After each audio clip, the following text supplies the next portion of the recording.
Hello guys, just now we have seen the teaser.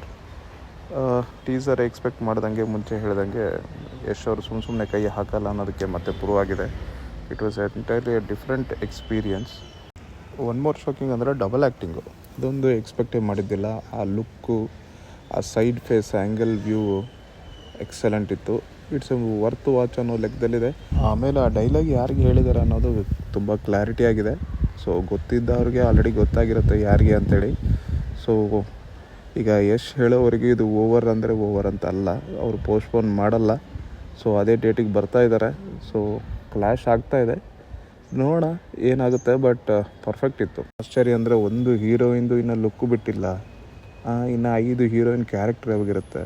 ಬರೀ ಯಶ್ ನೋಡೋದಕ್ಕೆ ನಮಗೆ ಕಣ್ಣು ತುಂಬೋಯ್ತಲ್ಲ ಆಲ್ರೆಡಿ. ಒಂದು ಹೀರೋಯಿನ್ಗೆಲ್ಲ ಸ್ಕೋಪ್ ಎಲ್ಲಿದೆ, ಯಾವಾಗ ತೋರಿಸ್ತಾರೆ, ಟೈಮ್ ಎಲ್ಲಿದೆ. But interesting teaser, excellent camera work. Hollywood film ಅಂದರೆ ಹಾಲಿವುಡ್ ರೇಂಜ್ಗೆ ಇದೆ.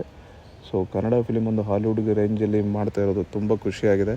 But it is next level. ನಾನು ಅವಾಗೇ ಹೇಳ್ದಂಗೆ ಇದು ಆದರೆ ಬ್ಲಾಕ್ ಬಸ್ಟರ್, ಇಲ್ಲಾಂದರೆ ಡಿಸಾಸ್ಟರ್ ಅನ್ನೋ ಲೆಕ್ಕದಲ್ಲೇ ಇದೆ. ನನಗೆ ಗೊತ್ತು ಡಿಸಾಸ್ಟರ್ ಆಗಲ್ಲ, ಯಾಕಂದರೆ ಇದು ಯಶ್ ಅವರು ಇಟ್ಟಿರೋ ಕೈ. ಸೊ ಕಂಪಲ್ಸರಿ ಬ್ಲಾಕ್ ಬಸ್ಟರ್ ಆಗುತ್ತೆ ಅಂತಲೇ ಅಂದ್ಕೊಳ್ತಾ ಇದ್ದೀನಿ. ಬಟ್ ಇಟ್ಸ್ ನಿಜವಲ್ಲೂ ಇನ್ನೂ ನನಗೆ ಹೀರೋಯಿನ್ ಈ ಕ್ಯಾರೆಕ್ಟರ್ಗಳು ಇಂಟ್ರೊಡ್ಯೂಸೇ ಆಗಿಲ್ಲ. ಯಾವಾಗ ಏನು ಕ್ವಶನ್ಸ್ ತುಂಬ ಸಿಕ್ಕಾಪಟ್ಟೆ ಬಂದಿದೆ ಆಫ್ಟರ್ ಟೀಸರ್ ನೋಡಿದ ಮೇಲೆ. ನಿಮಗೇನು ಅನ್ನಿಸ್ತು ನೋಡಿ ಹೇಳಿ. But it was an good experience. Unexpected teaser. ಇನ್ನು ಟ್ರೈಲರ್ ಹೇಗಿರುತ್ತೋ ನೋಡಬೇಕು. But excellent waiting for the movie. Bye.